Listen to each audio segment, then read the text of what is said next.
اس سال F S C کے result کے بعد ابھی تک کسی پرائیویٹ کالج یا یونیورسٹی کا اشتہار سامنے نہیں آیا کہ 90% سے زائد نمبر والوں کو مفت تعلیم دی جائے گی۔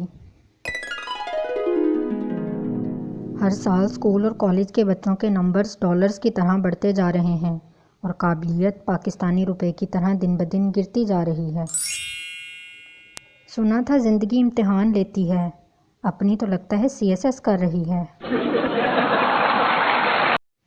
وائرس ختم ہو نہ ہو، الحمدللہ پڑھائی کا شوق ختم ہو گیا ہے۔ جن: کیا حکم ہے میرے آقا؟ پپو: مجھے کالج کا ٹاپر بنا دو۔ جن: آقا حکم کریں، بکواس تو نہ کریں۔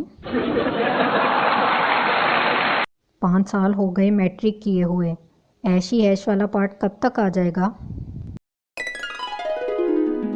پتہ نہیں لوگوں کو اتنا کچھ کیسے یاد رہ جاتا ہے۔ میں ایک کمرے سے دوسرے کمرے تک جاؤں تو یہ بھول جاتا ہوں کہ لینے کیا آیا تھا۔ ٹیچر نے بچوں کو نقل پر پکڑ کر کہا، تم دونوں کا جواب ایک ہی ہے۔ کہنے لگے، مس تو سوال بھی تو ایک ہی تھا نا۔ استاد: سچ اور وہم میں کیا فرق ہے؟ شاگرد: سر آپ ہمیں پڑھا رہے ہیں یہ سچ ہے اور ہم پڑھ رہے ہیں یہ آپ کا وہم ہے۔ ٹیچر: خون کے الگ الگ گروپس کیوں ہوتے ہیں؟ میں: تاکہ مچھر ایک ہی فلیور پی پی کر بور نہ ہو جائے۔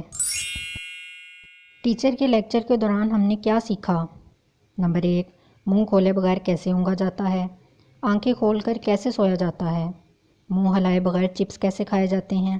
موبائل پر دیکھے بغیر کیسے ٹائپ کیا جاتا ہے؟ کچھ نہ سمجھ آنے کے باوجود سب سمجھ آنے کی ایکٹنگ کیسے کرتے ہیں؟ ٹیچر بتاؤ دنیا میں سب سے پرانا جانور کون سا ہے؟ لڑکا: زیبرا۔ ٹیچر: وہ کیسے؟ لڑکا: دنیا میں سب جانوروں کا کوئی نہ کوئی رنگ ہے لیکن زیبرا ابھی بھی بلیک اینڈ وائٹ ہے۔